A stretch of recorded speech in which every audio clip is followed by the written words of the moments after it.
Hello guys, my name is Anne and this is Talk Show with Anne. As I'm sitting here today, I am angry and hungry. Hungry because no food, no jobs, literally there's nothing. Why? Because the government has decided to crush us into nothing. They have decided that they are going to rob us every right that we are entitled to. Just about 2 weeks ago, we saw a woman literally feed an infant bread soaked in water. Really? Is that the generation that we are raising? Is that the future generation that you expect to become your next voters? We don't even know what happened to the woman days after feeding the baby with bread and water. Because at that moment, that was what she could barely afford. What about now? We don't even know. My heart is crying. My heart is bleeding. Not because of anything else, but because of the prices of items, the way they're being hiked each day. For example, let's look at cooking oil. Each and every day when you visit the stalls, the shops, you will meet a new price tag. But no problem, it's okay. We can just feed on boiled foods. But now, what are we supposed to use to cook this food? Fuel. Prices are going up every day. About 6 or 3 days ago, we saw gas fuel go up with a literally whooping 600 shillings. Really? A whooping 600. Does it even make sense to you? Where are we supposed to get that 600 from? Dear government, you are the people encouraging us to preserve environment. You are encouraging us not to cut down trees. But what do you expect us to do? Trees will be cut down. For what purpose? To burn charcoal. Because that's the only alternative that's there. Charcoal. Charcoal is way cheaper. And we don't even know where to start. Wangari Maathai encouraged us to plant more trees to preserve the environment. Do you want to kill her dream? Do you want to kill her dream when we start cutting down trees? Dear government, the common mwananchi is suffering. WANJIKU is suffering. And to you politicians, you are a perfect example of that narcissistic partner who will always destroy you, crush you, lower your self-esteem, and will still come back to you after some time, entice you with gifts, entice you with promises, because he wants you to fall the prey and become his victim again. In this scenario, you always come back after every 5 years. You entice us with gifts. What type of gifts? T-shirts, capes, lesos. Those are the things that you come to us with, promising us a lot of things. I think it's about us as the WANJIKU. It's about time we decided to leave that toxic relationship. We want to have a very stable and healthy relationship. Come August 9, the decision is on our hands. We have that power to change everything. We have the power in our hands to make our country a better one.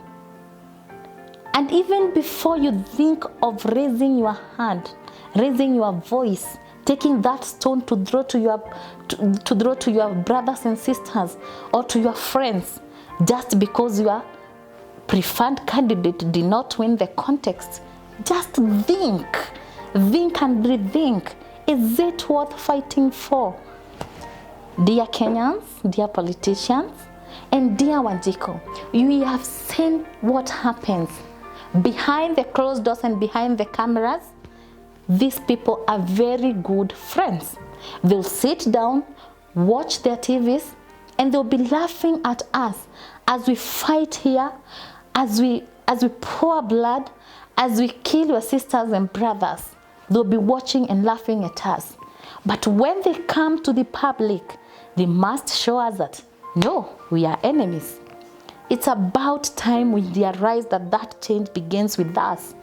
It's about time we realize that person you're fighting for will still crush you and crush you until you make the right decisions. Do not be enticed with t-shirts. Do not be enticed with capes. And do not be enticed with 50 bob and 20 bobs. But sometimes I feel like we normally accept this gift because we are vulnerable. We don't have anything else to do. Like, for example, the issue of mask. Just the other day, it was announced that wearing of mask in public places is not compulsory. And I was thinking about that woman, that husband, that youth who was depending on this mask, that they were being so that they were selling this mask at the supermarkets, at the shops, and they were depending entirely on this mask. What are they supposed to do? And remember, there are no jobs in our country. They can't sleep on empty stomachs. So what will they do? And that is a food for your thought. Think what they'll do, what the next step they will take is. So, dear Wanjiku, let us be wise. Let us not be fooled. And by the way, how many know whether even we'll get to reach to election time before we die of hunger? If we don't have food to eat, we can't be able to vote. We need food to live. We need food. Lower food prices is the hashtag that has been trending at least for a month. Did you even see the hashtag? But are you mocking us? Because if you clearly saw the lower food prices hashtag and you are still hiking the food prices, does it mean you're ignoring us, or does it mean you're using us as your vessels? That change, dear politician, that change that you talk about after the elections, why can't you start showing us the change as from now? Does it even make sense when you promise us that after election, come August 9, that everything is gonna change? Does it even make sense? Why can't you start the change as from now? Are you going there with your own selfish interests? That is a question. That is a question that is for us to answer, us Wanjiku, because we are the people who will continue to suffer and suffer. Corruption in Kenya. Corruption in Kenya has become a whole topic that needs to be discussed. My partner said that condoms were stolen. For what benefits? For what benefits? Dear Kenyans, it's about that time we encourage that change. And to you politicians, bring the change as from now. We don't want to see the change from August 9. Change begins now, and change is us. It starts with me and you. Let us keep a country a safe place to live. They say that living in Kenya, you feel so unsafe because you don't know what's gonna happen tomorrow. Tomorrow we might wake up to higher prices in water. Don't talk about rent. We don't have lands that we can live and call our own. So, dear politicians, dear government, bring us that change now. We want to see the change now. And to you, Wanjiku, it's about time you made the right decisions. Because this is a story, not my story only. It's a story that everyone owns. Each Kenyan has a story to tell about living in Kenya. Hello dear Kenyans, my fellow good Kenyans, na wazalendo wenzangu. Today with this special moment, I would like us to get into a serious business and discuss a few things about our country. This is the right time to speak about our country. It is the right time to make decisions because kama unavyojua tunaelekea wakati wa uchaguzi. So I've realized hapo nyuma watu wengi sana they are not into this politics. Watu wamekuwa involved na siasa mingi na Wakenya wengi sana wameboeka kwa sababu including me. Huwa naboeka sana kufikiria ya kwamba tutapiga siasa choose ni sawa kupiga kura, but at the end of the day we are not going to receive the results of what we chose. So ningetaka tufikirie kwanza kama Wakenya, tuangalie mahali tumetoka, kitu ya kwanza. Na nikiongea mambo ya Wakenya naongea kuhusu our leaders, our citizens, kila mtu included there. Wanjiku included there, na kila mtu akiwa inclusive kwa hii conversation. So nilikuwa nataka tukumbuke mahali tumetoka kama Kenya na mahali tunataka kuenda. Na kwangu mimi mwenyewe nilikuwa nasema ya kwamba hakunanga kitu mpya kwa hii dunia. There is nothing new in this world. There is nothing that we are experiencing that has never been experienced somewhere else. So mambo ile tunapitia ishai happen kwingine. Ishai happen kwingine. So kama ni mambo na challenges za leadership, why can't we dig into history? Why can't we know venye tunaweza liberate country yetu? Sasa mimi mwenyewe nikijaribu kufocus some few months back, prices ya vitu venye ilikuwa, honestly tu hii complaint iko na kila mtu. Hakuna mtu aoni, hata ukishinda kujifanya hapo hivyo, there is nobody who is comfortable with the prices of things in our shops today. Nikikumbuka kitu kama tuongelee about someone else has spoken about fuel, has spoken about gas, has spoken about cooking oil, na vitu mingi tukitaja ni vitu tutataja kwa duka zote. So wacha niongelee kuhusu hata gharama ya school fees. Our leaders, please, kwa nini mnakaa ni kama mko blind? Honestly, yani mnafanya mpaka watu wanakufa tu roho hata kupiga kura, kwa sababu ukiangalia hata school fees, hata tuseme school fees iko sawa, yes, but mwananchi angekuwa contented, there are available jobs for our youths. Na usisahau nikiongea mambo ya school fees saizi, we have a lot of young parents. Kuna watu wengi sana, vijana wandogo sana saizi, they are parents. Na hao vijana wataka kukua responsible parents. Hao vijana wanataka kupeleka watoto shule.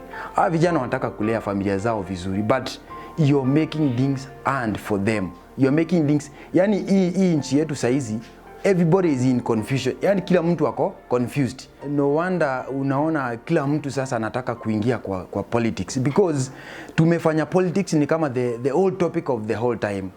All seasons ni politics. Tukue tumevote, tukua tujavote, kila wakati ni politics. Tukifika wakati wa siasa kama huu, sasa unakuta kila mtu anaona enyewe hakuna mahali life iko poa elsewhere.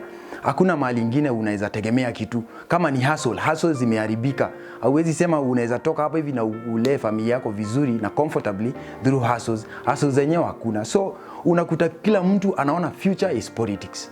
Future is politics. So kitu ya kwanza nilikuwa nataka niambie my fellow Kenyans, wale watu ambao unaona wakiingia kwa politics, hata kama ni wanamuziki, those musicians, those celebrities wenye wanaingia kwa politics, those guys ni watu wamejilea na vipawa zao, and they have managed to be where they are today. Ukiona mtu ambaye amezisimamisha kuomba kura, mpatie heshima na umsikilize, kwa sababu those people including many, kuna watu wengi, Wakenya wengi sana ambao wanataka kuomba kura, lakini wanajua gharama ya kuomba ya kuingia kwa siasa. Siasa ziko na gharama yake. So those people who are managing to get into politics, let us respect them. For example, akina Jarango ni watu naheshimu sana, akina MC Jesse ni watu naheshimu sana, akina Bahati ni watu naheshimu sana. These are guys wenye wanataka kuona hata wao nchi yetu imekaa vizuri, but tumekaa for so long tukingoja all the leaders wenye tunapatia jukumu ya kutengeneza nchi yetu, and then they are failing us terribly. Let me tell you one thing. If you are choosing a leader, kitu ya kwanza naweza taka ubebe na uingie naye kwa ofisi. That's those people who have elected you, they are not fools. Kenyans are not fools. Kenyans are not fools. Na hata kama saizi siasa zinaenda north, zinaenda south, zinaenda east, west, let me tell you, many people have concrete decision of whom they are going to vote. So don't try to fool Kenyans.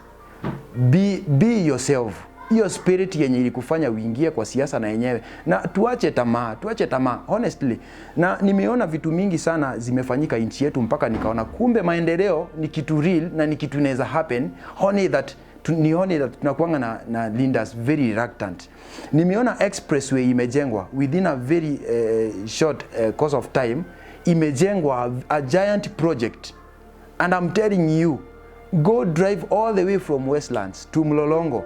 That project ukiangalia tu hivi mwenyewe, just listen to yourself. That project yenyewe nikiangalia, it speaks to me. Mpaka naona yani overpass vitu mingi sana zile zimefanywa, na naona kumbe maendeleo ni kitu yenye inaweza kuwa real, ni kitu inaweza kuwa real, ni kitu yenye wanaweza fanya, only that wanakuanga reluctant. Let me tell you something.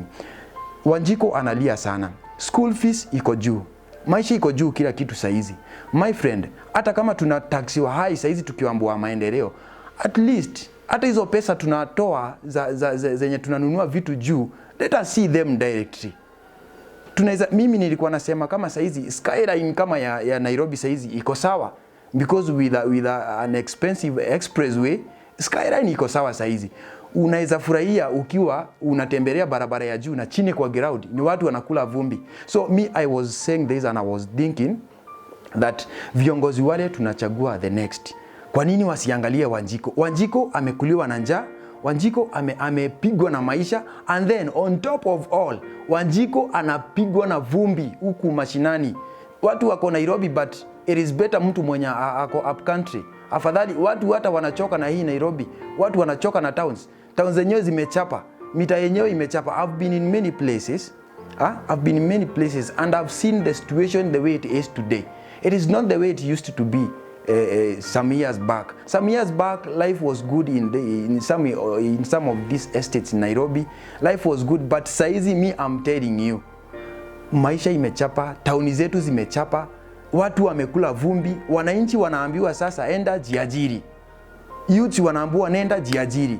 Ukijaribu kutembea hii mitaa uone mpaka watu mahali kwingine wanapikia mpaka chips. Watu wengine mpaka mahali wanapikia hata chapati. My friend, hata unawahurumia. Unawahurumia sana. Watu wanashinda wamejianika kwa jua hapo, vumbi wanashinda kukula, and there is nothing they are earning. Kitu ya ingine ukijaribu kukumbuka ya kwamba watu the small dues zenye wanahana hapo hivyo ndizo wanatumia bado kulipa high school fees. Serikali yetu tafadhali, saa zingine unaweza ukikaa hivi, kama mimi personally nikikaa hivi nifikirie mambo ile inaendelea hii Kenya yetu, na mwaga machozi. I'm crying, and I know that I'm not the only person who is crying.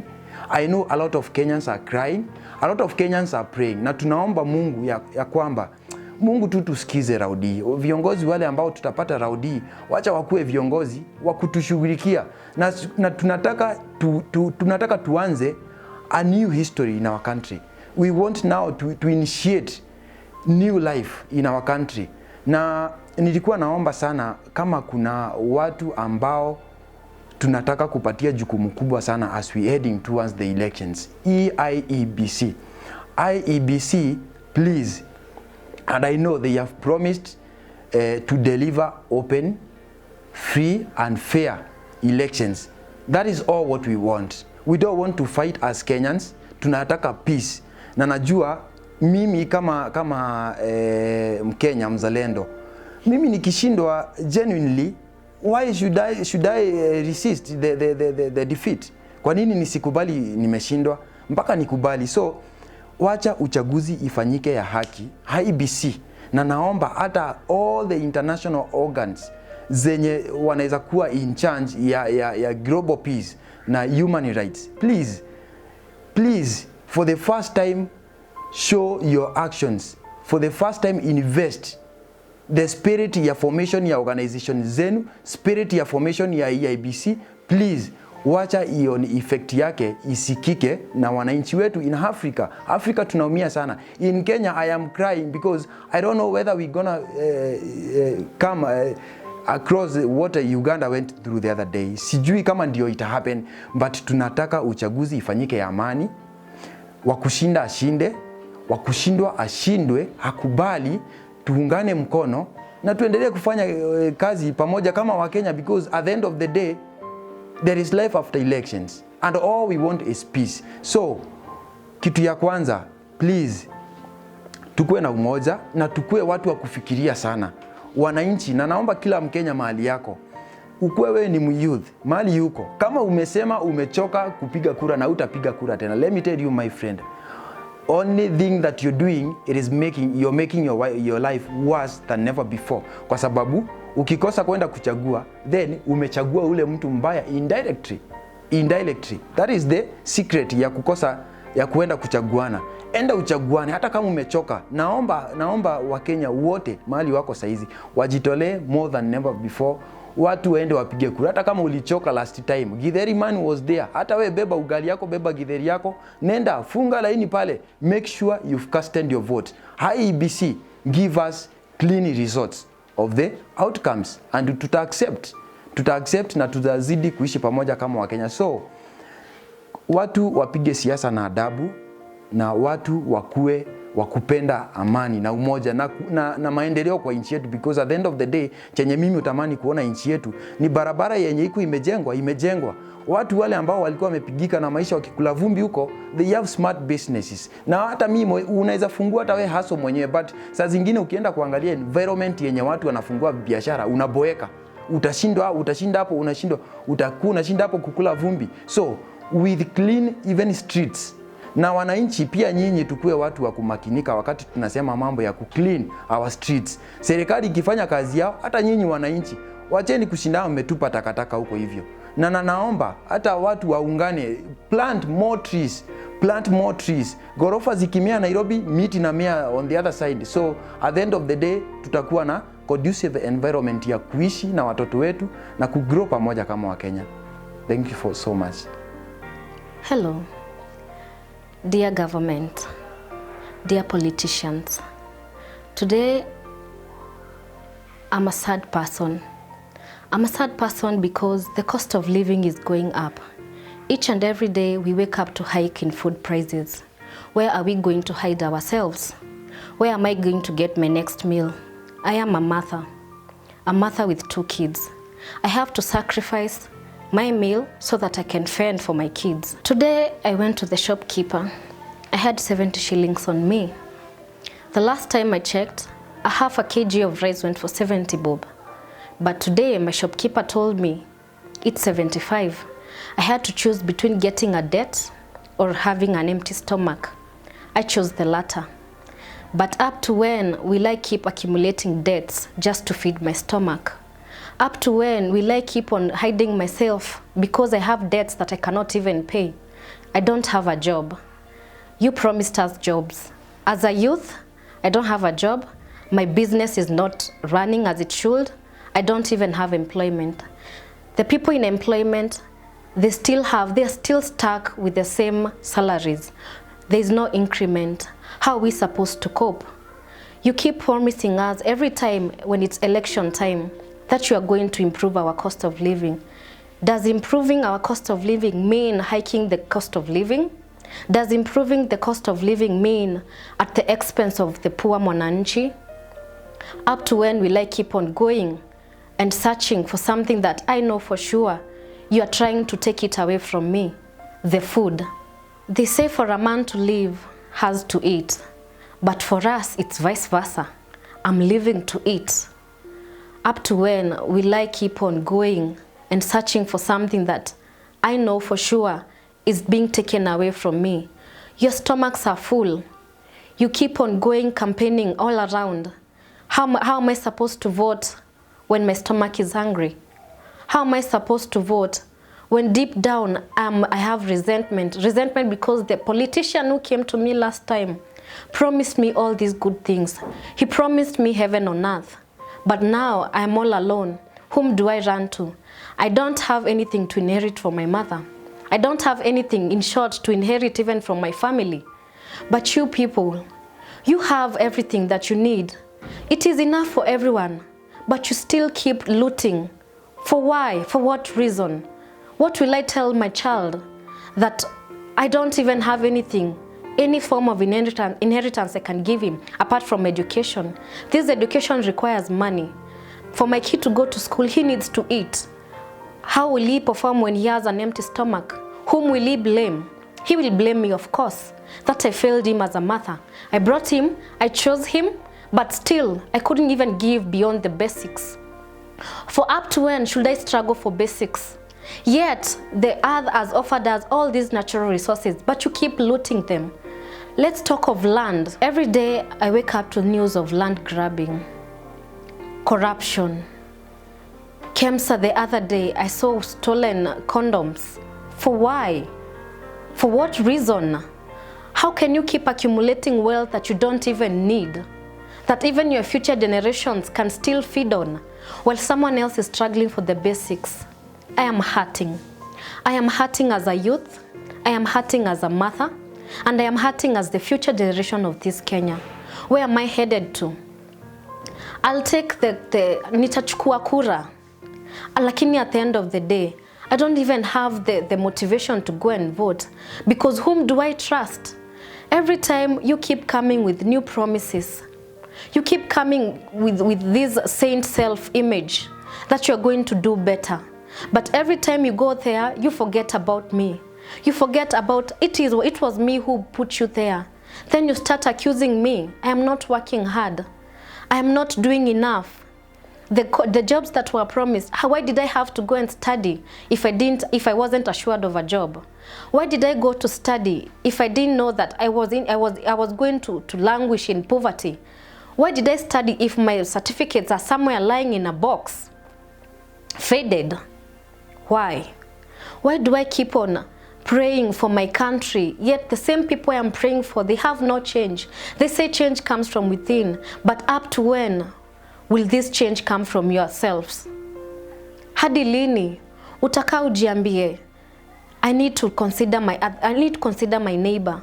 You say we should be our brother's keepers, but how am I supposed to watch over my brother, yet I'm supposed to even feed him while I can't afford my food myself? Now I have to keep myself in a corner and watch my brother suffer because I cannot even help him. While you have the chance, you have the resources, you have what it takes to help us. Do something. Do something. I cry on behalf of all Kenyans. I cry because at the end of the day, this is just a voice of one person. But I'm hoping that this voice is able to change your hearts, is able to ease your feelings. I don't know, why do I have to keep on saying about lower the food prices, yet you know for sure that we are struggling? I see Mama Mboga every day, and every day she has to reduce either the quantity or hike the price. For 200 shillings is not even enough to feed a family for 1 or 2, just because you're able to only get a few items. For me to afford a decent meal, it has become more of a luxury. Now I have to choose either to have 2 meals a day or even maybe sleep on an empty stomach. I am tired. I am tired as a Kenyan, and I am tired because I want change. But this change, when will it come? When shall it even knock on my door and tell me that this is the change that you always craved for? This is the change that you always wanted. Now I am here. I don't have food. I don't even know of my tomorrow. I don't even know when my landlord shall come and evict me out of his house because I am unable to afford his rent. Whom will I run to? You say I'll run back to my family, but you are supposed to represent me. You are supposed to make it the cost of living affordable so that I know I am comfortable, so that I know I am safe in my own country, so that I know in my own country I will never sleep hungry. But it's sad, it's very sad, that every day I have to wake up and see the hashtag lower food prices from every corner of the social media streets, but you still keep ignoring. You're still running your campaigns as if everything is normal. You're still running your campaigns because your stomachs are full, that you even have extra maybe to feed even your pets. I don't even have a pet. All I have is kids, and these kids, they need to eat, and these kids need change. I expect that you are going to do something. I expect that you are going to be the change that I want. I expect that my vote that I'm going to cast come August is going to make a change. Lest I'll just be a fellow Kenyan making noise, or maybe even a mad person. But how can I even keep complaining of something that is not even going to change? We need to do something. We need, as a Kenyan, I urge everyone, fellow youths, fellow parents, I urge all of you Kenyans to changamkeni. Hii hashtag ya lower food prices, tusichoke nayo. we need to push it as far as we can. If I keep quiet, you keep quiet, they are not going to even do something about it. But together, if we are united, we can bring a change through the hashtag lower food prices.